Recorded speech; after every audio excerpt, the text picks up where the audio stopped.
కేంద్ర మంత్రి నిర్మలా సీతారామన్ మీడియాతో మాట్లాడుతున్నారు. ప్రత్యక్ష ప్రసారం ద్వారా చూద్దాం.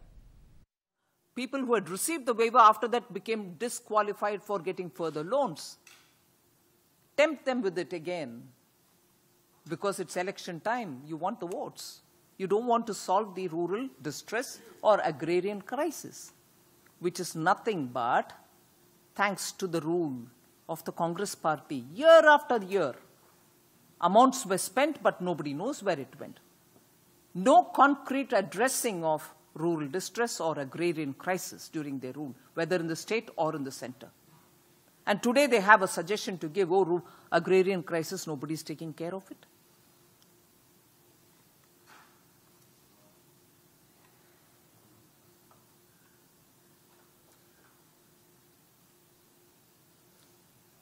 Measures taken by this government to directly benefit those people who are in the rural areas who otherwise suffer because of corruption, and that using technology so that there's great transparency, whether it is the direct benefit transfer or whether it is Aadhaar linked, because identity linked benefit giving, cash going through digital means. The Congress party is against technology. Otherwise, even questioning the EVMs at this time by the party. They want the ballot paper system.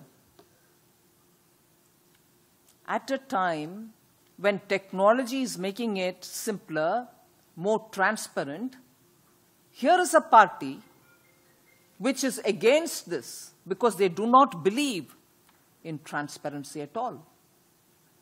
And if they're really talking about rural distress, agrarian crisis, what solutions has Karnataka given? What solutions has Karnataka given? Has the Congress president reviewed the farmers' suicide in Karnataka? No, he has an advice for the rest of the country. Double-digit growth has been achieved in BJP-ruled states, Madhya Pradesh, Gujarat, where farmers have been given better rate and the kind of MSP-based and MSP plus some bonuses which Madhya Pradesh is giving for farmers. No other Congress government has even conceived of such things. But no, we will talk about farm loan waiver. Technology frightens the Congress party. That is why they're constantly against everything which is being brought in to benefit the people openly, because pilferage is not possible. And we like pilferages.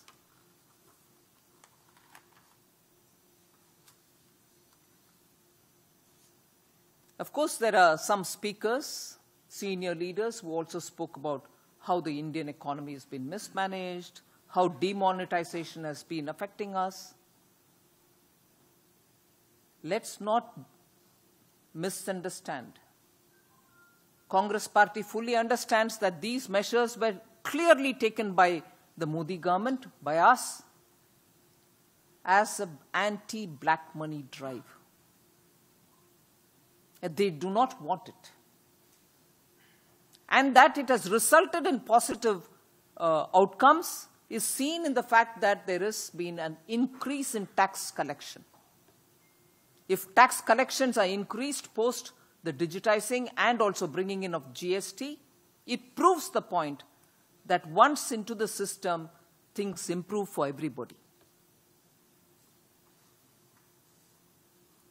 Again, contempt dominates everything that the Congress party speaks. And in that again, Hindu or Hindu temples and Hindu temple-related examples come out to their mind readily, don't they? For counting the money for the Reserve Bank, a suggestion has been made that the hundi collectors of Tirupati, the people who sit at the hundi and count the money in Tirupati Devasthanam, the temple of great reverence, should be, enrolled. Again, a mockery. I would have thought, maybe, again, as a light-hearted comment, I would like to say in reply, the Reserve Bank probably should recruit the Congress party to count black money.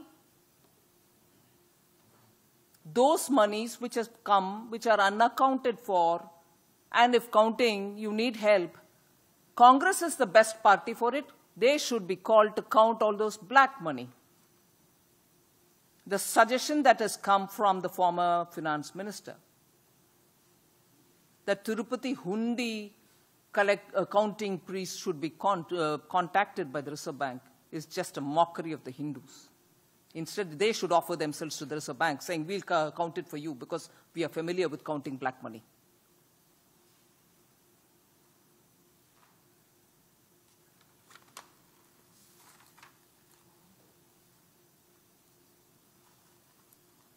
On the GST, a selective cherry-picking account, a World Bank report, which has so much more to say and good things to say about India, is chosen to be picked up again to say India, after Pakistan and Sudan, has the second highest rate. And they chose a wrong one to comment upon this government.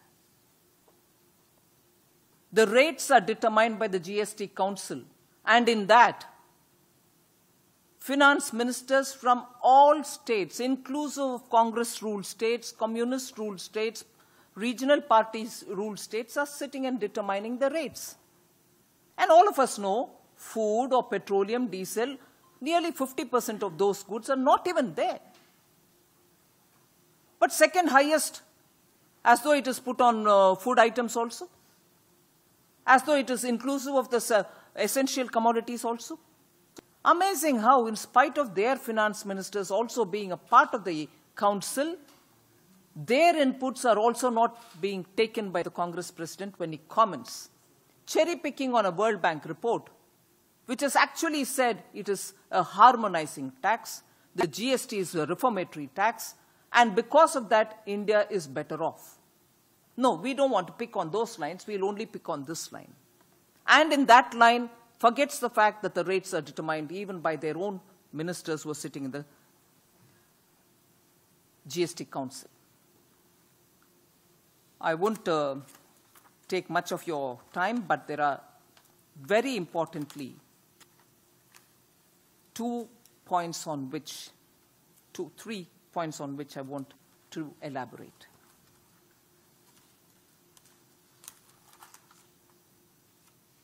It's astonishing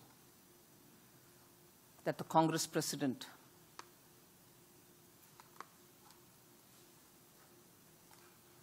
chooses to name the president of Bharatiya Janata Party, Shri Amit Shah, and says he's a murder accused.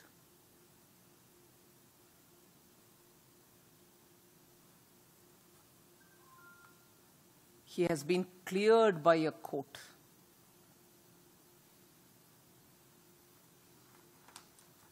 He's been cleared by a court.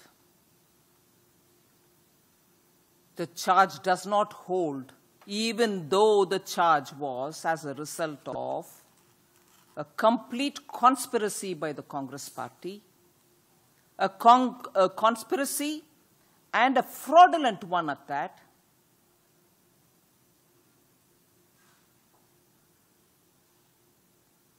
for want of a better word and a quick word in English I'm using, to fasana the president. Fasane ke liye.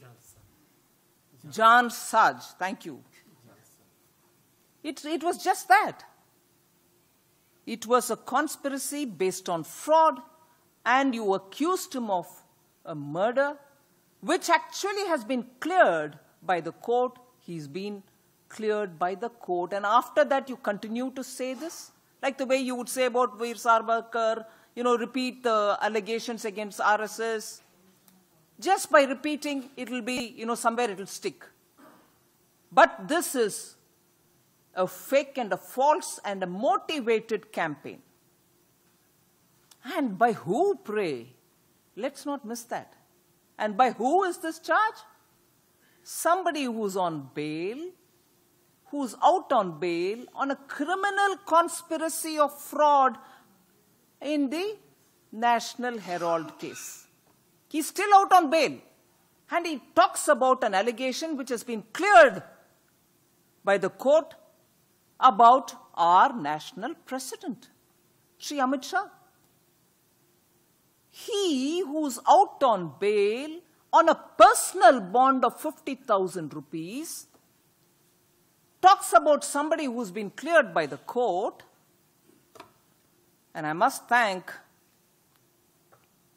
my friend here who reminded me that the Congress president probably is making sure that his personal bond is carefully protected and it's not lost out on, but his party is losing deposits everywhere.